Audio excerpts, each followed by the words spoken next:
Hello everyone. तो आज हम शुरू करते हैं क्लास 10th के, जो सीबीएसई, बिहार बोर्ड या आईसीएसई सब के लिए जो है इम्पोर्टेंट होगा। ये क्लास 10 के लिए मोस्ट एक्सपेक्टेड क्वेश्चन सॉल्यूशन के साथ हम आज बताएंगे। तो उसी में आज देखते हैं सबसे पहला क्वेश्चन क्या है।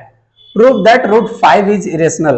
अब ये क्वेश्चन इसी से पैटर्न रूट 5, रूट 3, रूट 2 या रूट 7 ये आते रहता है। तो आप एक अगर जान जाएंगे तो इसके प्रोसेस वाइज जो है नेक्स्ट सारा सॉल्व कर सकते हैं। तो देखिए पहला क्वेश्चन कि prove that root 5 is irrational. तो इसका सॉल्यूशन जानते हैं। Let root 5 is a rational number.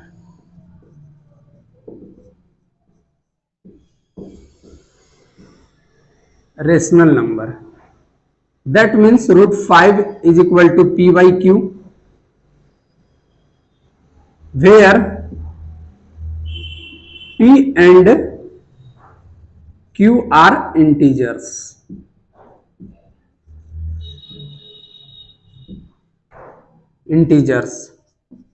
Squaring both sides। Root 5 का square is equal to p upon q का स्क्वायर। रूट 5 का square is equal to p upon q का square. Root 5 का square 5 is equal to p square upon q square. 5 q square is equal to p square. Here p square divisible by 5, इसलिए P is also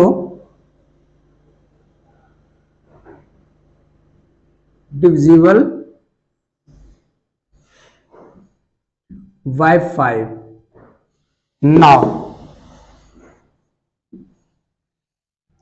now let P is equal to 5k। same, squaring both sides।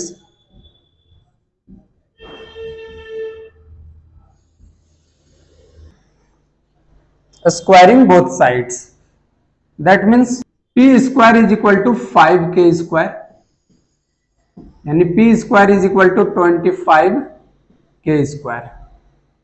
p square is equal to 25k square। 5q square is equal to 25k square। p square is equal to 5q square।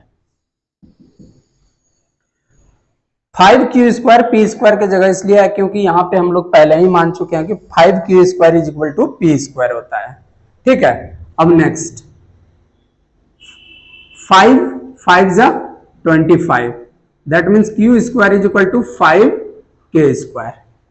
यहां से कह सकते हैं हम लोग कि q square is divisible by 5।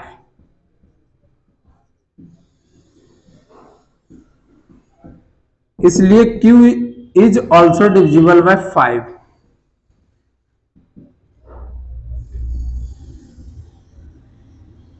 by 5, that means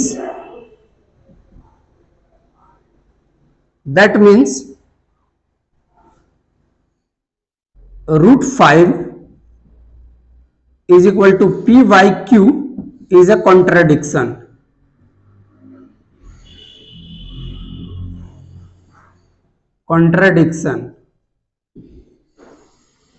So root 5 is a rational number। our assumption is wrong।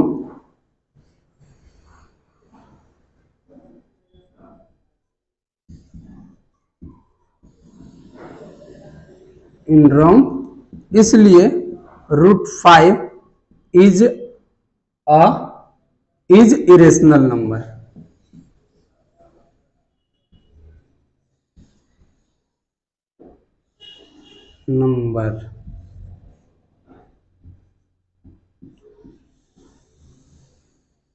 Prove. एक बार और समझेंगे इसको कि क्या है। Prove that root 5 is irrational. Let root 5 is a rational number, समझेंगे कि रूट 5 एक रेशनल नंबर है।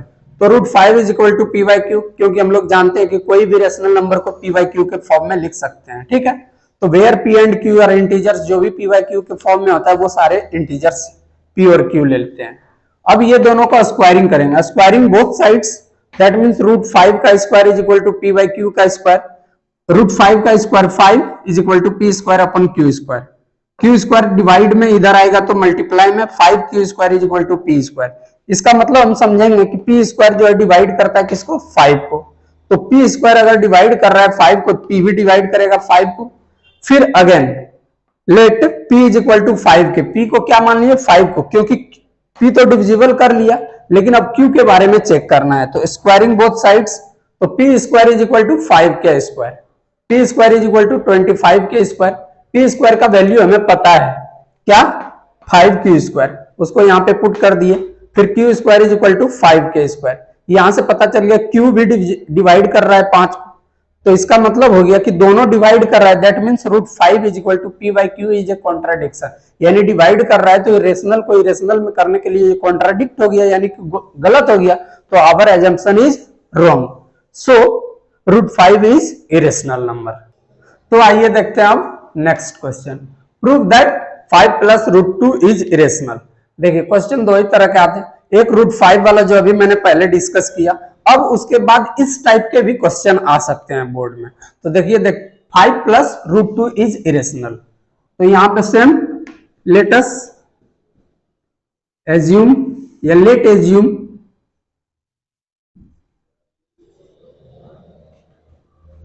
5 plus root 2 is rational number, rational number, that means 5 plus root 2 is equal to p by q, where p and q are integers. Now 5 plus root 2 is equal to p by q, यानी कि root 2 is equal to p by q minus 5, root 2 is equal to LCM ले लेंगे q और 1 का q, p minus 5q। अब यहां से एक चीज पता चल गया कि ये किस फॉर्म में है, this is the form of p by Q, यानी इरेशनल या रेशनल है ना। तो ये एक रेशनल का फॉर्म है, यहां से कह सकते हैं कि here p minus 5q upon q is a rational number.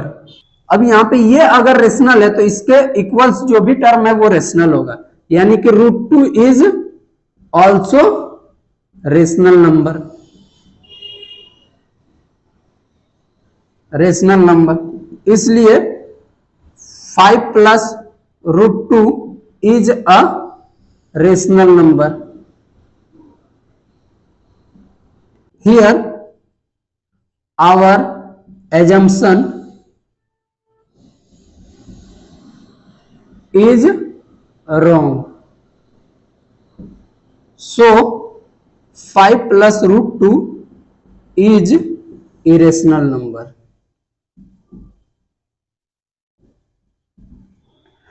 so 5 plus root 2 is irrational number, simple. यहां से हम बात कर रहे थे p minus 5q by q जो एलसीएम ले लिए थे, फिर ये हमारा इरेशनल के फॉर्म में आ गया था। फिर अगर इसके इक्वल कोई भी टर्म में रहेगा तो वो रेशनल है, तो ये भी रेशनल होगा, इसलिए ये रेशनल नंबर। तो हमारा एजम्पशन क्या था, यहाँ पे गलत हो गया कि हम जो सोचे थे इरेशनल लाने के लिए, लेकिन आया क्या है, रेशनल। तो हमारा एजम्पशन क्या है, रॉन्ग है। सो इसलिए 5 plus root 2 is irrational number. तो आइए अब देखते हैं थर्ड क्वेश्चन क्या है। Check whether 6 to the power n can end with the digit 0 for any natural number n, यानी कोई भी नेचुरल नंबर n के लिए कोई भी अंक जो है उसका एंड जो लास्ट नंबर होगा, यानी यूनिट डिजिट जो है 0 से एंड करेगा कि नहीं किसी नेचुरल नंबर के लिए, वही चेक करना है। और ये क्वेश्चन जो है मात्र एनसीईआरटी के बुक में एक ही है ना। और ये क्वेश्चन एक्सपेक्टेड रहता है कि कभी न कभी रिपीटेडली जो है आते रहता है। तो आज इसी के बारे में डिस्कस करते हैं कि check whether 6 to the power n can ends with the digit 0 for any natural number. ठीक है, अब यहां से ये चीज समझेंगे। सॉल्यूशन देखिए क्या होता है। If any number ends with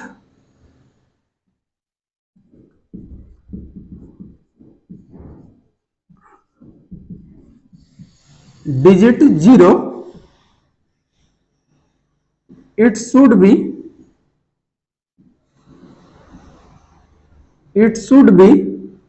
divisible by 10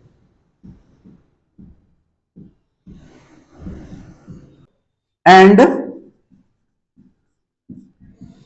it will be also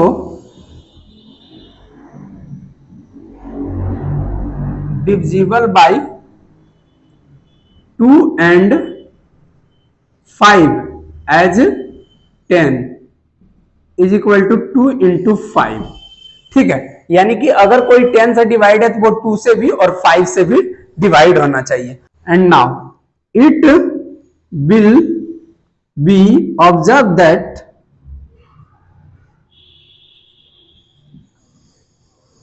five is not a prime factorization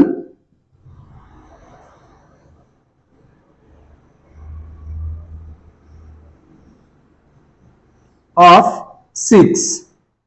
it is क्या इसमें मिला कि हम जो है it will be observe that यहां 5, अब देखिए 6 का जो है प्राइम फैक्टराइजेशन 5 नहीं है, 2 है बट 5 नहीं है।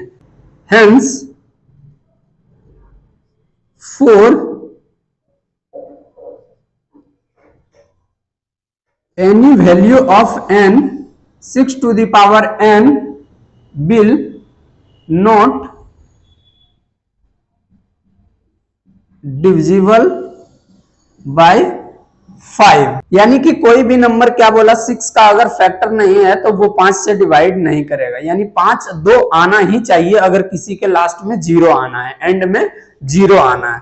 तो यहां से कह सकते हैं कि 6 to the power n cannot ends with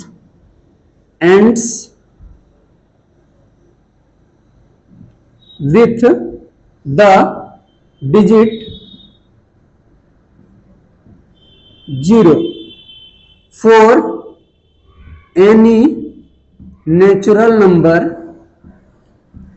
n।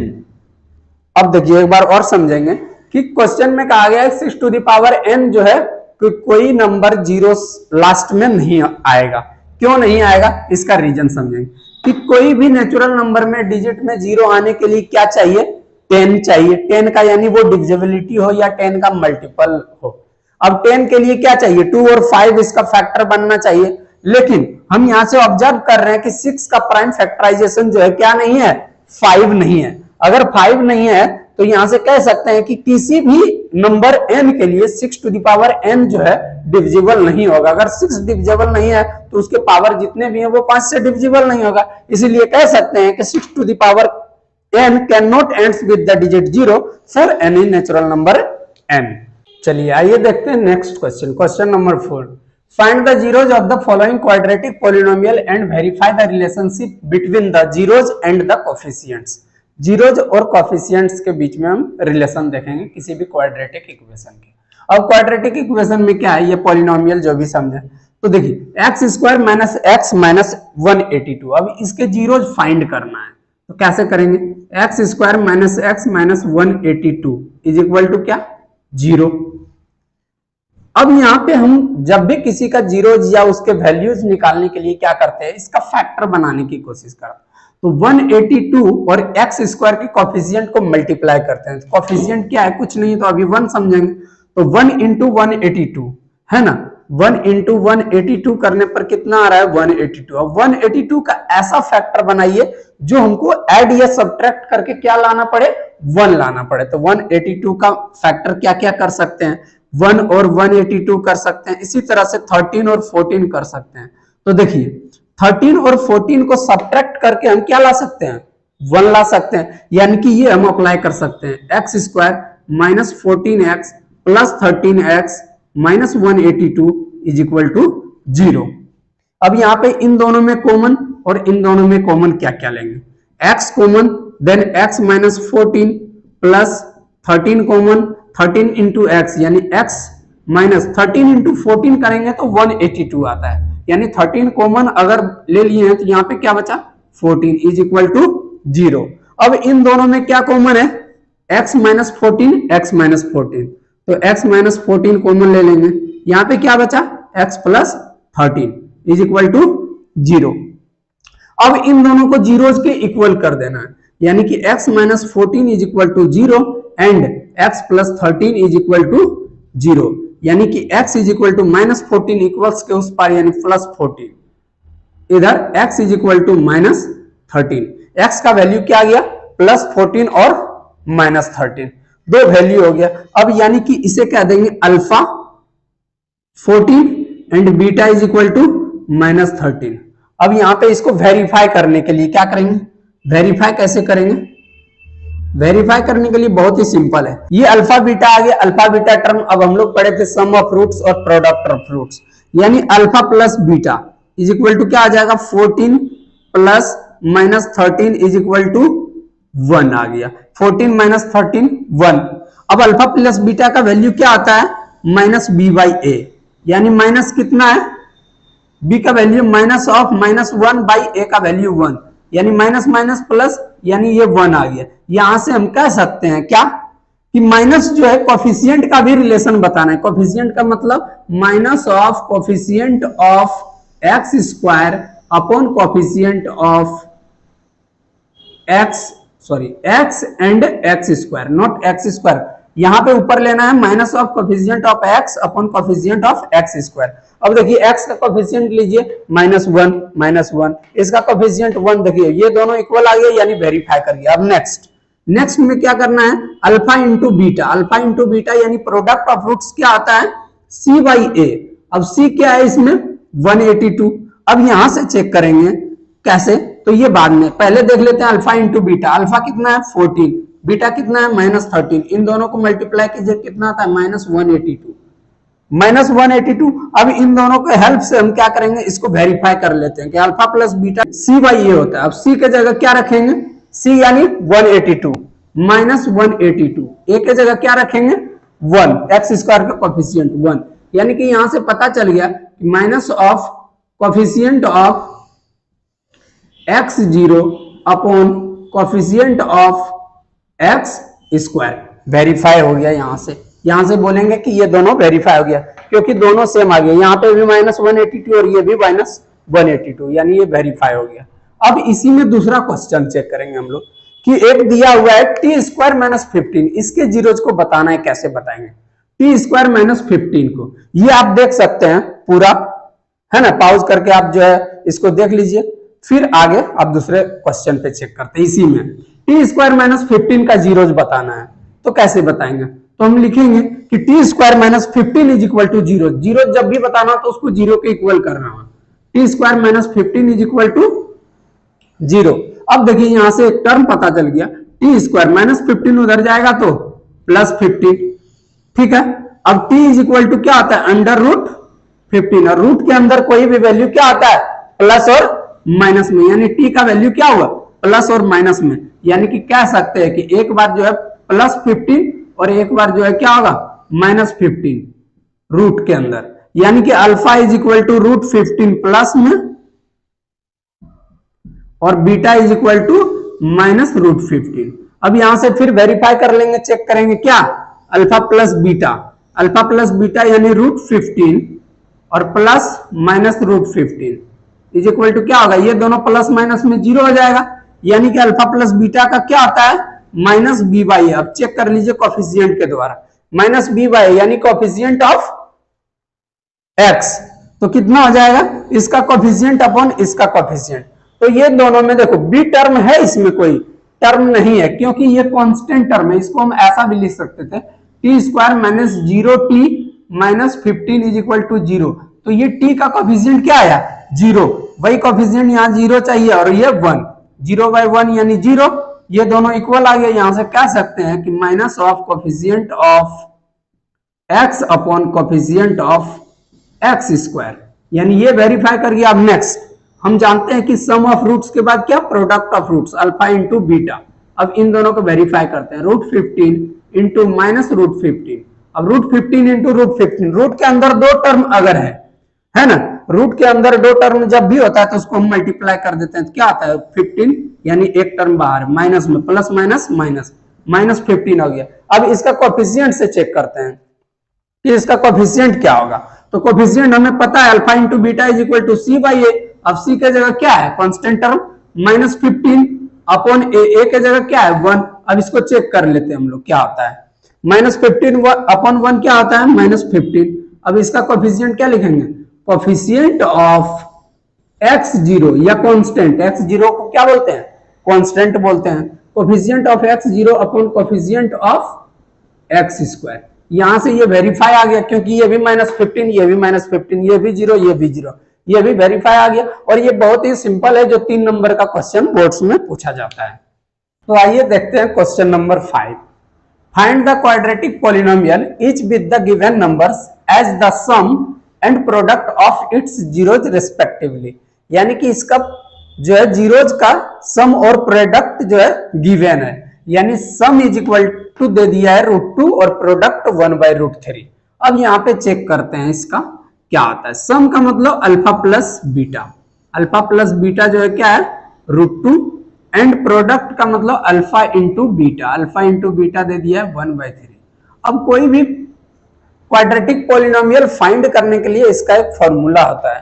Equation का फॉर्मूला क्या होता है, अब यहाँ पे इक्वेशन में लिख दे रहा हूं ताकि आप लोग को पता चले।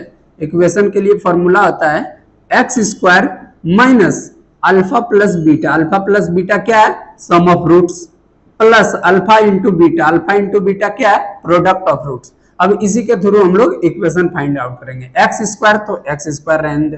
अब अल्फा प्लस बीटा कितना है √2 इंटू एक्स, सॉरी इसमें फॉर्मूला में हम एक्स देंगे सम में, ठीक है, प्लस अल्फा इंटू बीटा क्या 1/3, ये गिवन है, यानी x square minus √2x plus 1/3। अगर 3 यहाँ पे है, अब यहाँ पे क्या हो रहा है किसी का जीरोज है, यानी इसको जीरोज के इक्वल भी किया जा सकता है, यानी कि एलसीएम ले लेंगे इसके 1 1 मान के, तो एलसीएम कितना आ गया 3, यानी 3x square minus 3√2x plus 1 is equal to 0।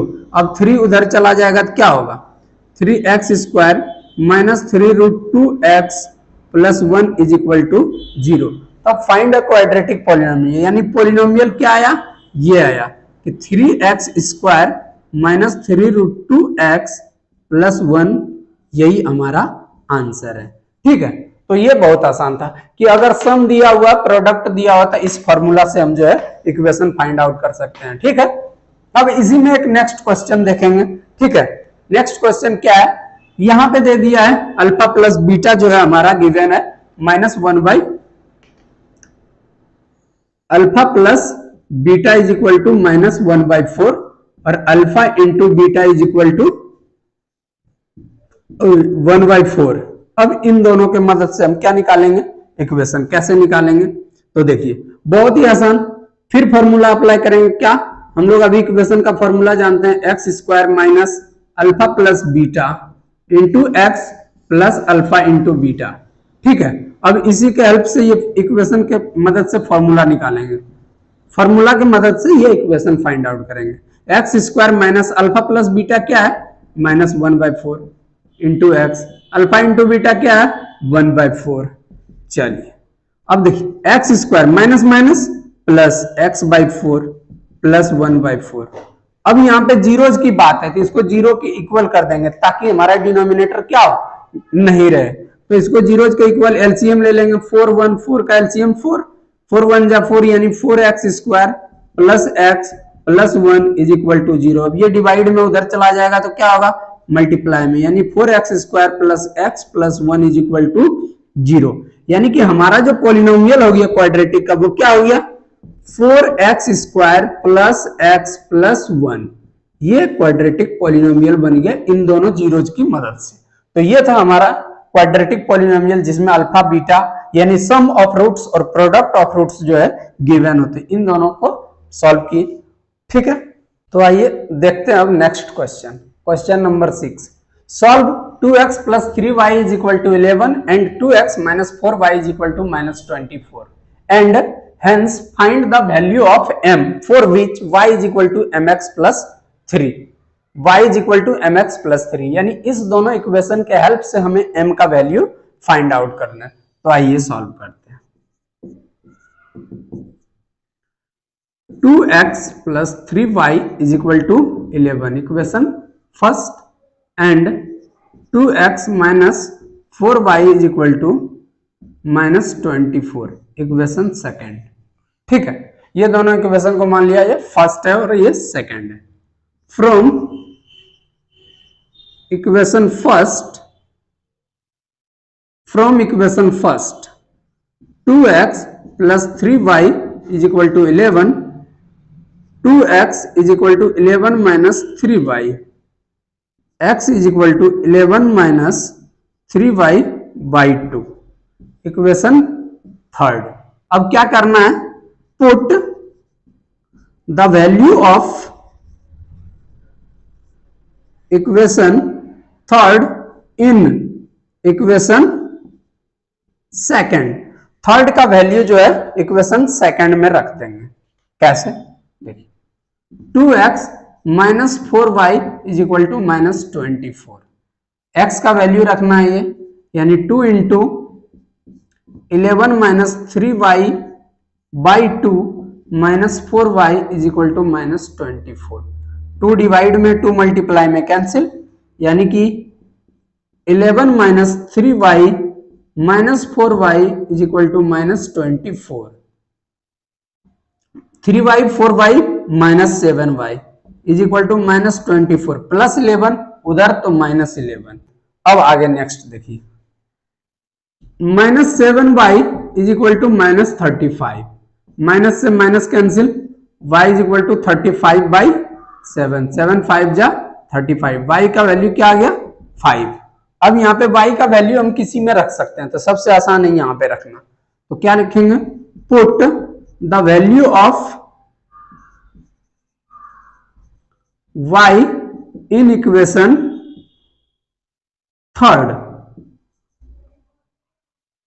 x is equal to 11 minus 3y by 2, यानी कि 11 माइनस 3 इंटू वाई का value 5 by 2, 11 minus 15 by 2, 11 minus 15 minus 4 by 2, 2 2 जा 4 यानी कि माइनस 2।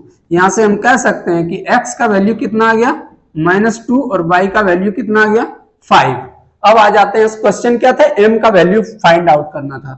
तो y is equal to mx plus 3, तो y का value 5 is equal to m नहीं पता but x -2 plus 3, 5 is equal to m -2x का वैल्यू प्लस 3। अब इधर 5 प्लस 3 इधर आएगा तो -3 is equal to -2m, 5 minus 3 2 is equal to -2m, 2 से 2 cancel, m is equal to -1। ये रहा हमारा m का वैल्यू आंसर। तो आज जितना भी हम लोग क्वेश्चन देखे कि बोर्ड बेसिस पे आने वाले हैं, ये सारे इंपॉर्टेंट क्वेश्चन थे। तो आज के लिए इतना ही। नेक्स्ट डे जो भी आएगा वो वीडियो आएगा, उसमें भी एक्सपेक्टेड क्वेश्चन रहेगा। तो इसी तरह से जो आप सभी वीडियो को देखते रहिए और ये प्रोसेस को सीखना है ना कि कैसे फाइंड आउट कर सकते हो सकता है ये क्वेश्चन नहीं आए बोर्ड में, लेकिन इसी पैटर्न पे दूसरे क्वेश्चन आ जाए, तो प्रोसेस सीख के जो है आगे कैलकुलेट करना है। So thank you everyone.